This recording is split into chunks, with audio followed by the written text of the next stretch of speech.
I still can't fucking believe it," Charlie murmured, a single tear traveling down his worn face. He was so pale, like all life had been drained from him. God, how I wish that was true. How I wished it was him they found dangling from the rope instead of her. "I know, bud," I said, patting his shoulder. "I'm so sorry." And I was sorry, but not for him. Never for him. The coffin was lowered down slowly. What was taking them so long? Just drop the fucking thing down there already. I bit my lip in frustration, a single drop of blood staining my white shirt. I just wanted everyone to be gone. Just wanted one last moment alone with Rose. I needed to say goodbye. Needed to say I was sorry. "You go ahead, bud," I said to Charlie after they finally got the thing down there. And all the crocodile tears had been spent. And the priest had told us it'd all be fine in the end. 'Cause God loves us all. And it was all somehow a significant part of his grand plan. I know it's cliche and all, but what fucking piece of shit plan is that? God? The plan where you snuff out someone so good, so pure and true, and leave the rest of us to rot in the wake of her loss. No wonder people are abandoning you. You fucking lost it. He has, hasn't he? A cheery voice called from behind me. Charlie and the rest of the fake grief encounterage had left for the wake, and I was finally alone with Rose. I just needed the moment alone. Why was that so fucking hard to understand? Why couldn't the universe grant me just this one simple request? What? I asked, the somber pain in my trembling voice catching myself by surprise. I turned, expecting maybe the priest, or one of Charlie's dirtbag cousins, but instead found myself face to face with a tall and tan stranger, dressed in an immaculate white hoodie. The big guy, he grinned, pointing to the sky. He's lost it. He only had the one marble, you know, and he fumbled that one eons ago. His piercing emerald eyes burrowed into mine in ways I can't quite explain. There was something so wrong about his imposing presence. Like I knew he somehow wasn't meant for this place, for this world. Every fiber of my being wanted him gone, yet I was also drawn to him, to the godless energy he so effortlessly radiated. I murmured, don't know." "Sure you do, Evan, sure you do," he interrupted, an idle step forward sending shivers down my spine. "You see it? Clear as sudden death. There is no balance anymore. No one around to keep those karmic numbers aligned. How do you know my, have we met before?" He shook his head, taking another step forward, now glancing into the gaping wound in the earth. I felt like running, turning on the dime and bolting for my car. I've never really felt fear like that before, you know, instinctual, primal, but even though my system was overflowing with adrenaline, I couldn't move. I couldn't leave her. I had to say goodbye. Had to say how sorry I was.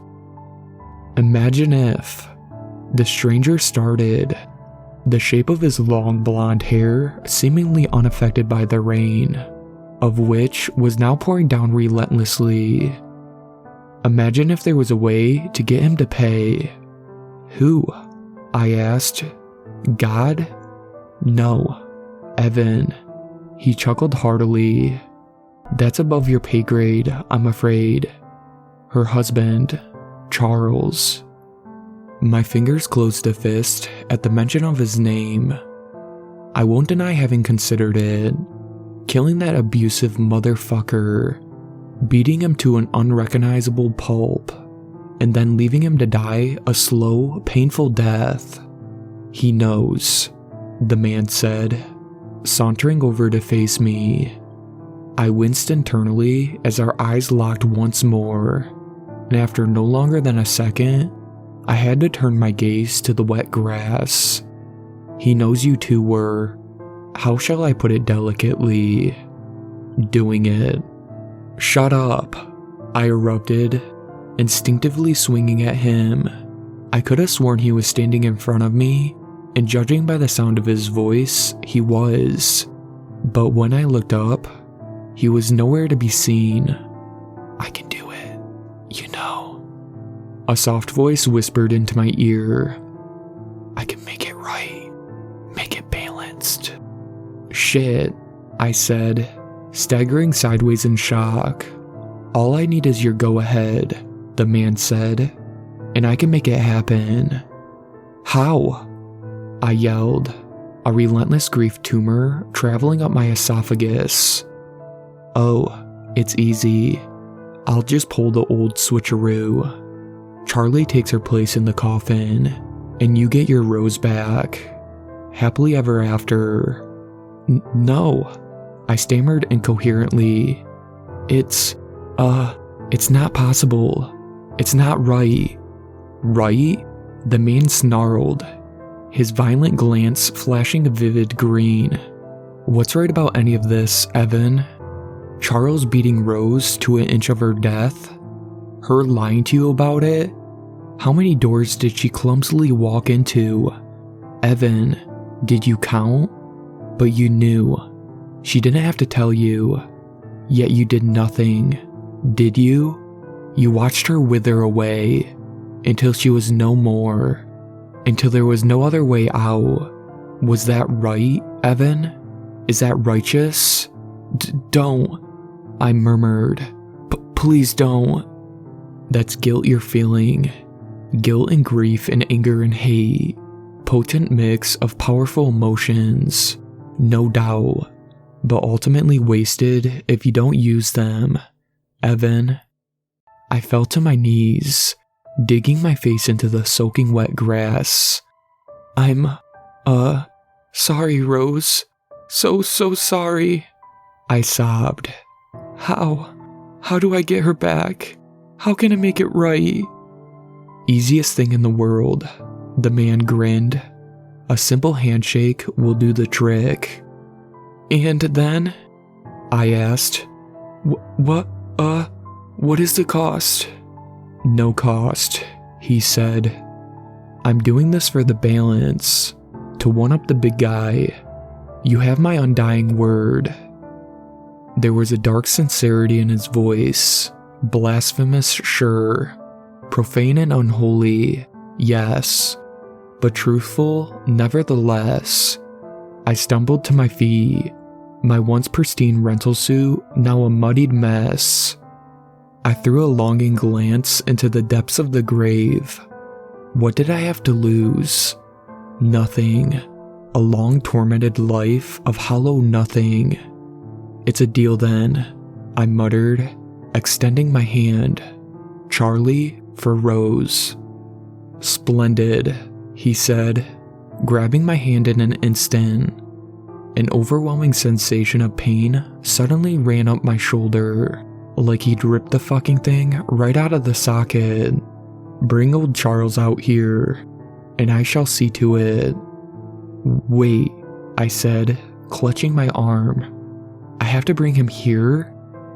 You have to use it, Evan, he said, a gleeful smile stretching across his perfect face. Put some effort into it. I nodded weakly, letting the doormat hatred slowly overcome the crippling grief. Just bring him out here, that's all. Easy fucking peasy. I could do that. For her. For Rose. The walk from Rose's grave to the wake was the longest 5 minutes of my life. Every step felt like an eternity. A harrowing void of emotions attacking me from all angles. Tears flowing. Fists closing and opening in seizure-like movements. Fingernails digging into skin. teeth clenching together so hard I half expected them to crack and explode and fly out of my mouth in jagged shards. And then technically a terrible, all-consuming calm. "Charlie," I said, walking up behind him. He was surrounded by aunts and uncles and unknown and insignificant faces, every one of them offering platitudes and fake salt, flat voices disguising as concern.